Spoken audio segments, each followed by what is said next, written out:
She said, "Let's just be friends." After 2 years together. I said, "Perfect." Then I treated her exactly like I treat my other friends with boundaries. She discovered what just friends really meant when I started dating her hot cousin. All right, Reddit, strap in because this one's a ride. My girlfriend of 2 years hit me with the classic, "Let's just be friends" line. I agreed. Then I treated her exactly like I treat my other friends, with actual boundaries. She freaked out when she realized what friendship actually meant.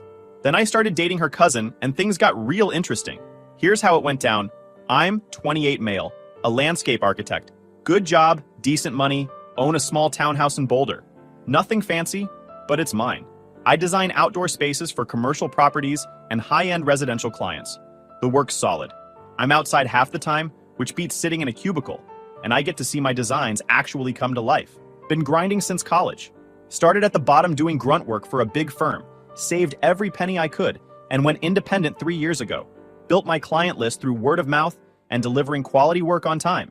Now I've got more projects than I can handle, and I'm thinking about hiring an assistant. My dating life before Amber was pretty straightforward.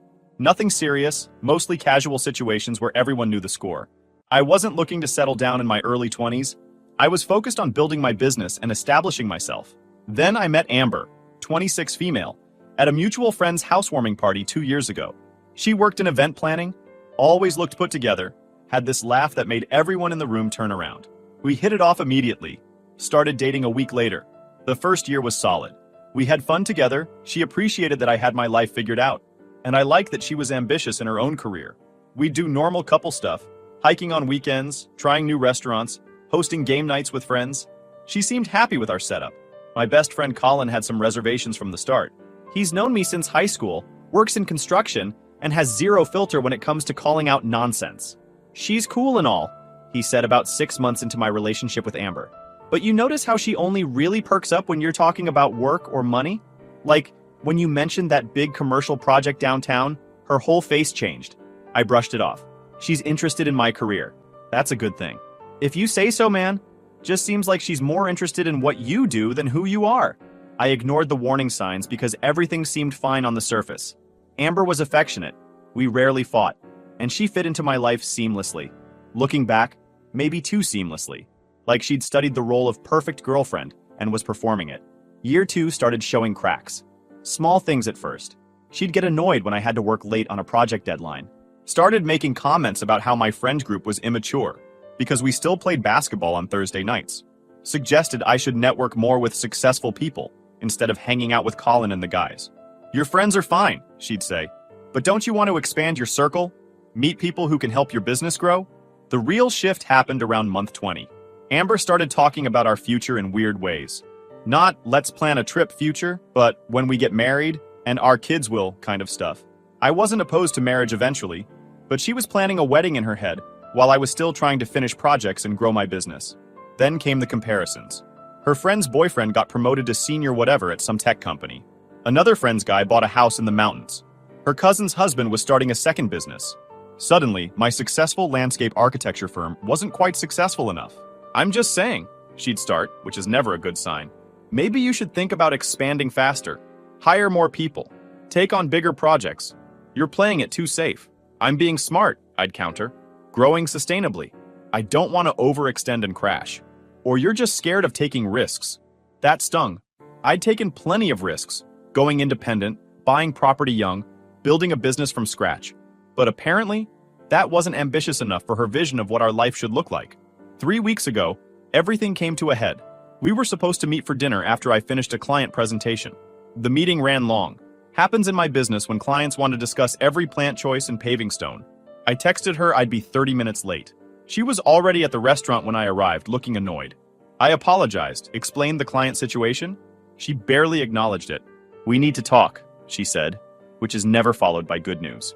I sat down, already knowing this wasn't going to be a pleasant conversation. "I've been thinking a lot about us," she started, doing that thing where she wouldn't make eye contact.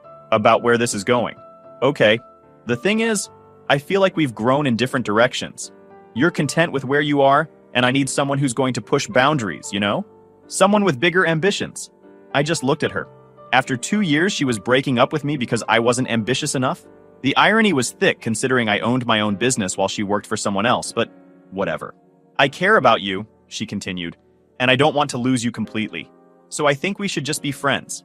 There it was. The classic line. Let's just be friends. After 2 years of dating, after meeting each other's families, after splitting holidays between both sets of parents. She wanted to downgrade the relationship, but keep me around as some kind of emotional safety net. The old me might have argued, tried to convince her she was making a mistake, or gotten emotional. But sitting there, watching her deliver this rehearsed speech, I felt nothing but cold clarity. All right, I said calmly. Friends it is. She looked surprised, like she expected me to put up a fight. Really? Just like that? You want to be friends? I'm fine being friends. We're friends now. Oh, okay, good. She smiled, relieved. I'm glad you're being mature about this. I was worried you'd make it difficult. Nope, friends is perfect. We finished dinner. Well, I finished mine since I'd actually worked through lunch. She picked at her food, probably expecting more drama. I paid for my half of the bill, said goodbye, and went home. Colin called as I was pulling into my driveway. How'd dinner go? She dumped me, wants to be friends. Ouch. You okay? Yeah, actually. I'm good. She wants friends, so that's what she'll get. What's that mean? Means I'm going to treat her exactly like I treat you and the rest of my actual friends. Colin laughed. Oh man, this is going to be good. She's going to hate that. He was right. The next morning, I went into cleanup mode. Changed my emergency contact from Amber to Colin. Updated my Netflix password. She'd been using my account for 2 years. Changed my Prime account password too. Removed her spare key from my keychain. I didn't do any of this out of spite. These were just logical steps. Friends don't share streaming accounts. Friends don't have emergency contact privileges. Friends don't have keys to each other's places. Then I went through my phone and reorganized my contacts. Moved Amber from favorites to the general contact list, right between my accountant and my dentist. Changed her contact photo from a cute selfie of us to a generic gray circle. The first text came that afternoon. Amber, hey, want to grab lunch tomorrow? Me, can't. Busy with work. Amber, what about this weekend? Me, got plans already. Maybe sometime next month when my schedule clears up. Amber, next month? That's so far away. Me, yeah, work's been crazy. I'll let you know when I'm free. That's exactly how I'd respond to any casual friend trying to make plans. I don't drop everything for acquaintances. My close friends, Colin and the Thursday night basketball crew, get priority. Everyone else gets scheduled around my life. 3 days later, she tried calling. I let it go to voicemail. Called her back 4 hours later while I was driving home from a job site. Hey, what's up? I called you earlier, she said, sounding annoyed. Yeah, I was working. What did you need? I just wanted to talk. About what? I don't know, just catch up? We used to talk every day. That was when we were dating, Amber. Friends don't need to talk every day. Silence on her end. Oh, right, friends. Was there something specific you needed? No, I guess not. Cool, I've got to run. Talk to you later. I hung up and continued driving. In my rearview mirror, metaphorically speaking, I could see the exact moment she realized what just friends actually meant. The texts started coming more frequently after that. Amber, miss you? I didn't respond. You don't tell casual friends you miss them after 3 days. Amber, what are you up to? Me, work. Amber, want to come over and watch that show we were watching? Me, nah, I'm good. You should finish it though. Amber, we could watch it together like we used to? Me, I don't really do that with friends, but thanks for the invite. Each response was perfectly polite and perfectly distant. This was the treatment she asked for. She wanted friendship, so I was giving her the exact same energy I gave my other platonic friends. Colin found the whole thing hilarious. Dude, she's losing her mind. Hannah saw her at the grocery store yesterday and said she looked rough. Hannah was Colin's girlfriend, and she'd never particularly liked Amber. She kept asking Hannah if she'd seen you, if you were seeing anyone new, all this stuff. Hannah just told her you were busy with work. Good, I said, because I am busy with work. And I was. Had 3 major projects in various stages, plus consultations for 2 new potential clients. My business was actually doing better than ever. Turned out I had more time to focus when I wasn't constantly managing someone's expectations about my ambition level. 2 weeks after the breakup, Amber showed up at my house unannounced. I was in my garage, organizing tools, when I heard the doorbell. Opened the door to find her standing there with takeout from my favorite Thai place. Surprise, I brought dinner. I just looked at her. Why? Because I thought we could hang out? Like we used to? Amber, friends don't just show up unannounced with dinner? That's girlfriend behavior? I'm not trying to be your girlfriend. I just thought you could keep all the benefits of dating without the actual relationship. That's not how this works. Her face crumpled. You're being really cold. No, I'm being a friend. This is how I treat friends. You want me to be warmer? We could try dating again. But you already said you didn't want that. She stood there holding the takeout bag, looking lost. I just miss hanging out with you. Then you should have thought about that before downgrading us to friendship. Look, I've got to finish what I was doing. Thanks for stopping by. I closed the door gently but firmly. Through the window, I watched her stand there for a moment before walking back to her car. Colin called 10 minutes later. Hannah just got a text from Amber crying about how you're being mean to her. How is treating her like a friend being mean? That's what Hannah said. She told Amber that this is what she asked for. Exactly. The real turning point came at Colin's birthday party 3 weeks after the breakup. It was at his place. Backyard setup, grill going, about 30 people. Colin had invited both of us before the breakup, and he decided to keep both invitations standing. You cool with her being there? He'd asked me. Yeah, we're friends now, remember? Friends can be at the same party. I showed up with Hannah's cousin Stephanie as my +1. Not a date, just a friend who happened to be visiting from Denver and wanted to come along. Stephanie was cool, easy to talk to, and made it very clear she was just there to hang out. But Amber didn't know that. I was by the grill talking to Colin about his new project when Amber arrived. She walked into the backyard, saw me standing next to Stephanie, and her whole face changed. The smile she'd been wearing vanished instantly. She made her way over, ignoring several people who tried to say hello. Hey, she said to me, completely ignoring Stephanie. Can we talk? Sure. What's up? Privately? This is fine. Stephanie, this is Amber. Amber, Stephanie. Stephanie smiled warmly. Nice to meet you. Amber barely acknowledged her. Who is this? I just told you. Stephanie. She's Hannah's cousin, visiting from Denver. And you brought her here? Yeah. Colin said I could bring someone. The look on Amber's face was priceless. She'd expected me to show up alone, moping, maybe hoping we could reconnect at the party. Instead, I was there with another woman, completely relaxed and having a good time. I need to talk to you, Amber said again, firmer this time. Go ahead. Alone. Amber, I'm in the middle of a conversation. Whatever you need to say, you can say here. She looked at Stephanie with barely concealed hostility. Could you give us a minute? Stephanie glanced at me. I shook my head slightly. Actually, I was telling Stephanie about the native plant project downtown. You'd probably find it boring anyway. I turned back to Stephanie and continued our conversation. Amber stood there for another moment, then walked away. Colin sidled up a few minutes later. That was ice cold, brother. That was friendship, I corrected. Friends don't get private conversations at parties just because they demand it. She looks like she wants to throw her drink at you. Good thing I'm staying hydrated. The rest of the party was a case study in what happens when someone realizes they made a massive miscalculation. Amber kept trying to get my attention, standing near me, laughing too loud at other people's jokes, making sure I saw her talking to other guys. I didn't care. I was genuinely having a good time talking to Stephanie about her work in graphic design and getting project updates from some of my contractor friends who were there. At one point, I saw Amber talking intensely to Hannah, probably complaining about the situation. Hannah just shrugged and walked away, which made me smile. When I left, I said goodbye to Colin, thanked him for hosting, and walked out with Stephanie without acknowledging Amber at all. Because that's what you do with casual friends at parties. You don't make dramatic exits or seek them out to say goodbye. My phone blew up that night. Amber. Really? You brought a date to Colin's party? Me. I brought a friend. You know, like we are now. Amber. Don't act like that's the same thing. Me. It's exactly the same thing. You're my friend. Stephanie's my friend. Same category. Amber. I can't believe you're doing this to me. Me. Doing what? Living my life? You said you wanted to be friends. This is me being your friend. Amber. You know what I meant. Me. Actually, I don't. Want to clarify? She didn't respond after that. A month after the breakup, I was at a coffee shop near my office when someone slid into the chair across from me. I looked up from my laptop to find a woman I vaguely recognized but couldn't place. You're Amber's ex, right? She said with a smile. I'm her cousin Rachel. Then it clicked. I'd met Rachel briefly at a family gathering Amber had dragged me to last year. She'd been visiting from out of state, and we'd maybe exchanged 10 words total. Right. Yeah. Hi. Can I be honest with you? Rachel asked, leaning forward. Amber's been losing her mind about you. Okay. She calls me like every other day complaining about how you're shutting her out and being cold. I finally asked her what happened, and when she told me she dumped you, but wanted to stay friends, I had to meet you. Why? Because that's hilarious. She actually thought you just hang around as her backup plan?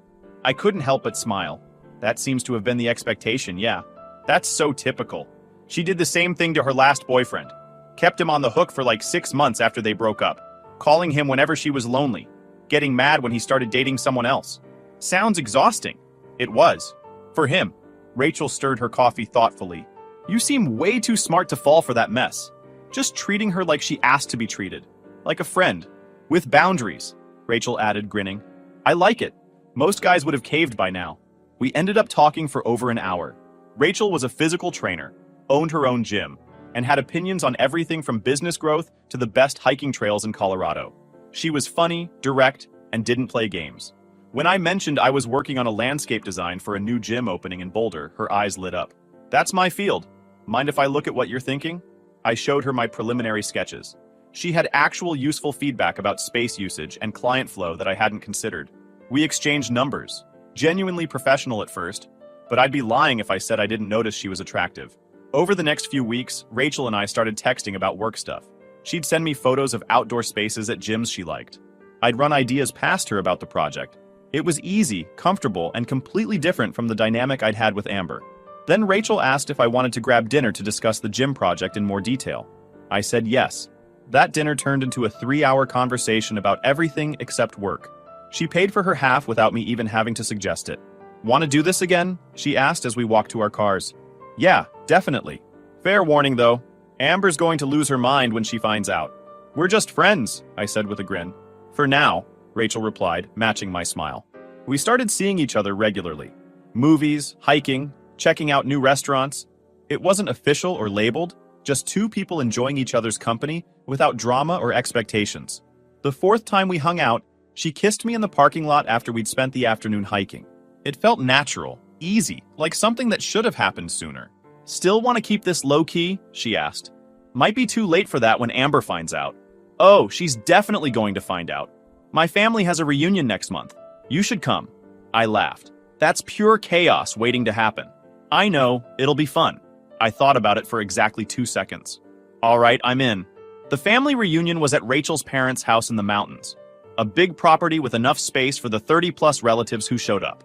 Rachel had warned me Amber would be there, but I was committed to the bit at this point. We arrived together, Rachel's hand in mine as we walked up to the house.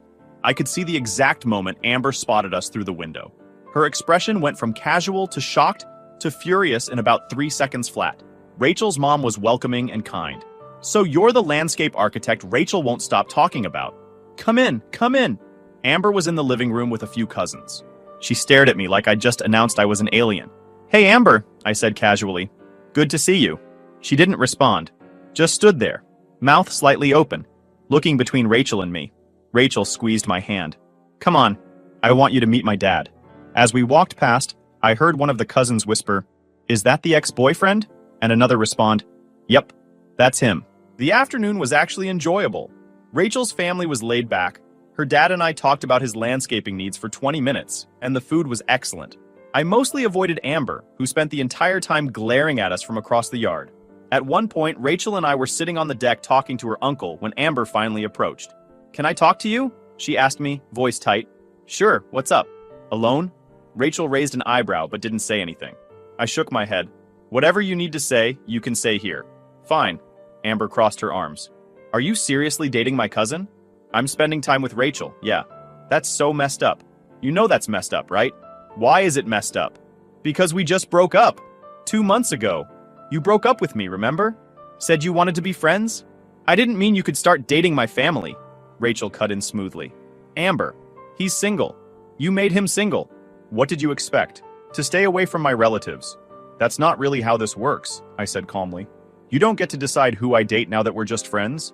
Friends don't do this to each other. Friends also don't expect their ex-partners to stay single and available just in case they change their mind. Her face went red. That's not what I was doing. Wasn't it, though? Several relatives were watching now, pretending not to listen while absolutely listening. Amber looked around, realized she was making a scene, and stormed off. Rachel leaned over and whispered, You handled that perfectly. Experience, I whispered back. The rest of the reunion was smoother. Amber kept her distance, occasionally shooting death glares our way, but staying quiet. Rachel's family clearly found the whole situation entertaining, though they were polite enough not to make it awkward. Rachel's mom pulled me aside before we left. I like you. You're good for her. Thanks. She's pretty great. And thank you for not falling for Amber's nonsense. That girl needs to learn the world doesn't revolve around her.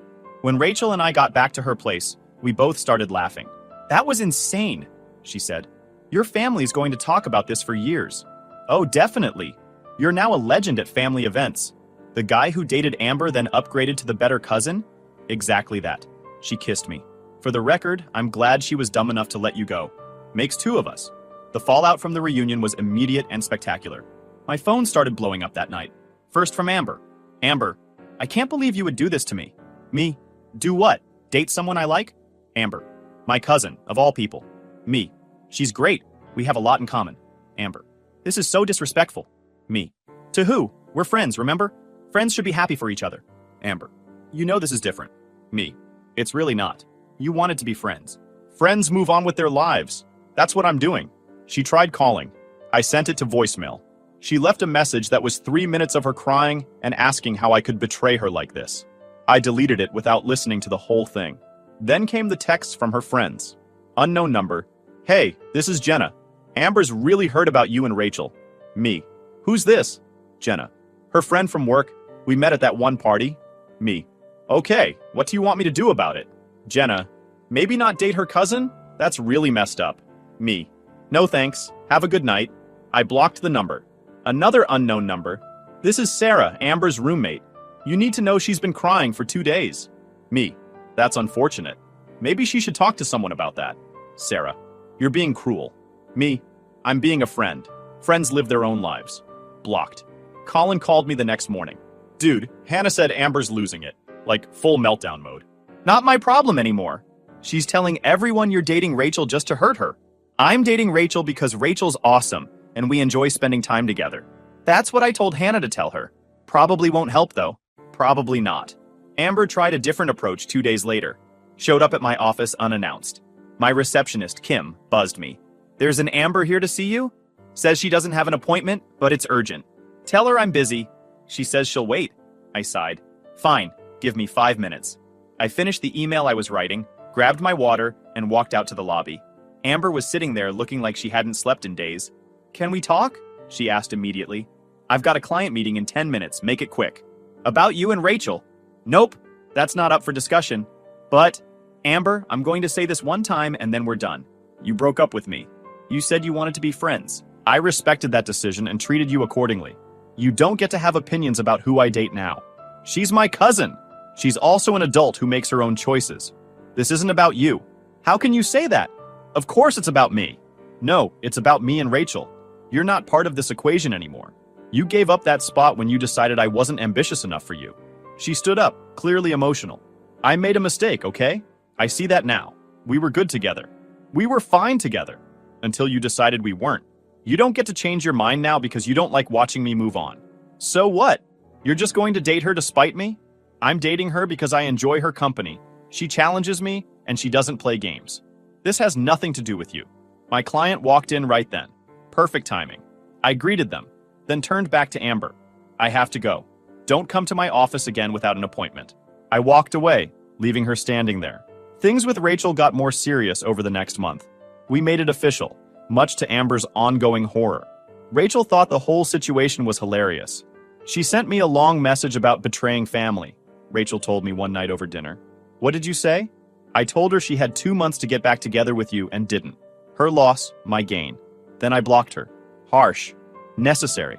I'm not interested in her drama. I'm interested in you. She reached across the table and took my hand. This thing between us was real, built on mutual respect and genuine connection. Everything my relationship with Amber had lacked. We were at my place one evening when someone started pounding on my door. I looked through the peephole and saw Amber. Don't answer it, Rachel said from the couch. Wasn't planning to. The pounding continued. I know you're in there. Your truck's outside. I pulled out my phone and started recording. This is harassment, Amber. Leave or I'm calling the police. I just want to talk. There's nothing to talk about. Leave my property. Please, I just need 5 minutes. Rachel got up and stood next to me. Want me to call the cops? Let's give her one more warning. I opened the door a crack, keeping the chain locked. Amber, this is your final warning. Leave now or I'm calling the police for trespassing and harassment. She looked terrible. Hair messy, mascara running, wearing sweatpants. I just need you to understand. There's nothing to understand. We're done. You made that choice. Now leave. But Rachel, my relationship with Rachel is none of your business. Last warning. I closed the door. She stood there for another minute. Then I heard her footsteps retreating. Watched through the window as she got in her car and drove away.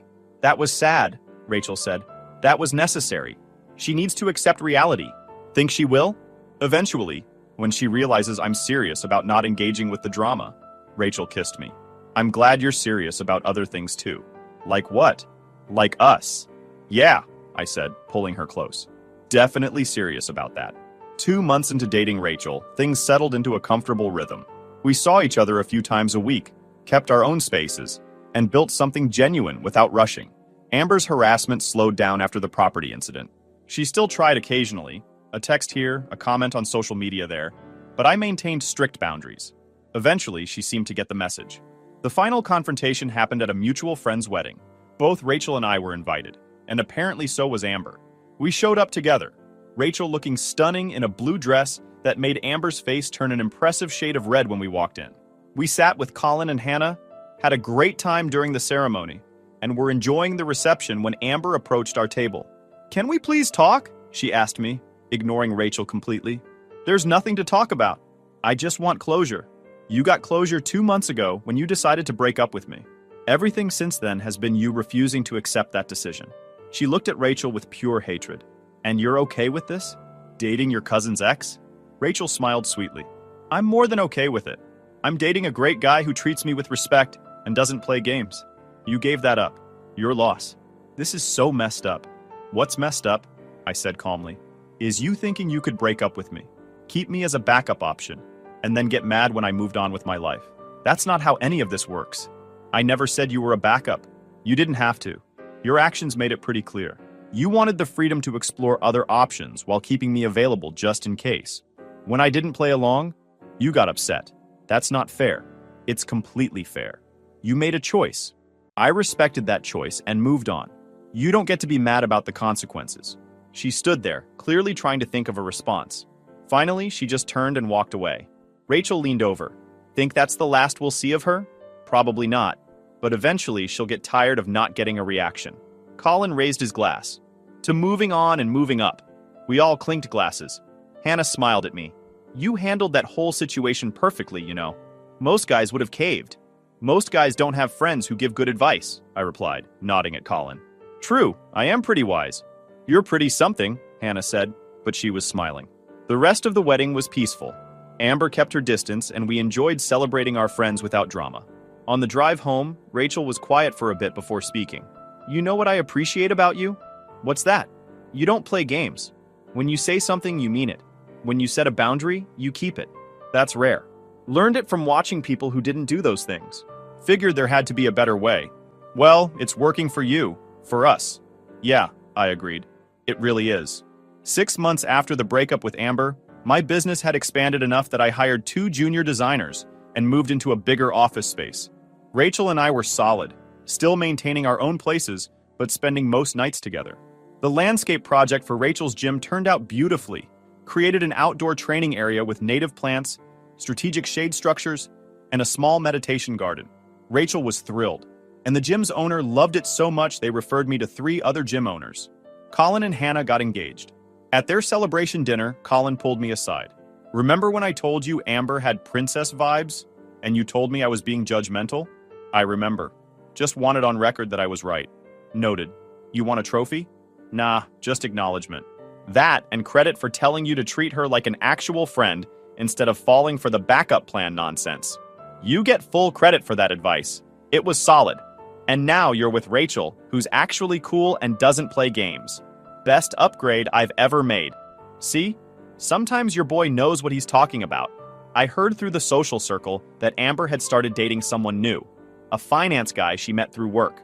Good for her. Genuinely hoped she'd learned something from our situation, though I doubted it.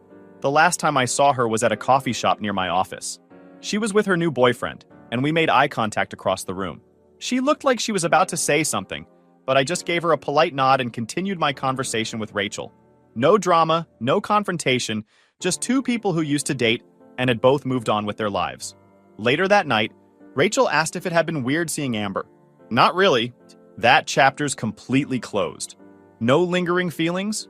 None. That whole situation taught me exactly what I don't want in a relationship. Made it way easier to recognize what I do want when I found it. And what do you want? She asked with a smile. Someone who's direct, honest, and doesn't play games. Someone who appreciates ambition but doesn't measure it by someone else's standards. Someone who treats relationship as a partnership, not a competition or a safety net. That sounds very specific. I know what I want, and I know what I have. I pulled her close. I'm good. Yeah, she agreed. We are. A year after the breakup, Colin's bachelor party gave me a chance to reflect on the whole Amber situation. We were at a cabin in the mountains, just the guys, no drama, good times. One of Colin's other friends, someone who'd known both me and Amber, brought it up. Man, what you did with Amber was legendary. Just completely shut down her backup plan strategy. I wasn't trying to be legendary, just protecting myself. Still, most guys would have stayed in her orbit, hoping she'd change her mind. Colin jumped in. That's because most guys don't have the backbone to enforce boundaries. They think being nice means being a doormat. Being nice and having self-respect aren't mutually exclusive, I added. I treated her exactly like she asked. Like a friend. She just didn't like what that actually meant. And then you started dating her cousin, which was the cherry on top. I started dating someone I genuinely connected with who happened to be her cousin. That wasn't strategy. That was just life. Either way, it worked out. Rachel's great. She really was. While I was at the bachelor party, she was at Hannah's bachelorette weekend, and we'd been texting throughout both events. Easy communication, no games, just two people who enjoyed talking to each other. The next morning, nursing coffee and recovering from the night before, Colin's dad pulled me aside. Heard about your situation last year, with the girl who wanted to be friends. Yeah, that was a thing. Handled it right. My generation, we called girls like that cake eaters. Wanted to have their cake and eat it too. Keep you around while they explored other options. That's pretty accurate. Standing firm on boundaries. That's what separates boys from men. You did good. Simple praise from a guy who'd been married 40 years and knew a thing or two about relationships. It meant something. If you enjoyed this video, please hit that subscribe button. It really helps the channel and help us bring you more and better stories. Thanks.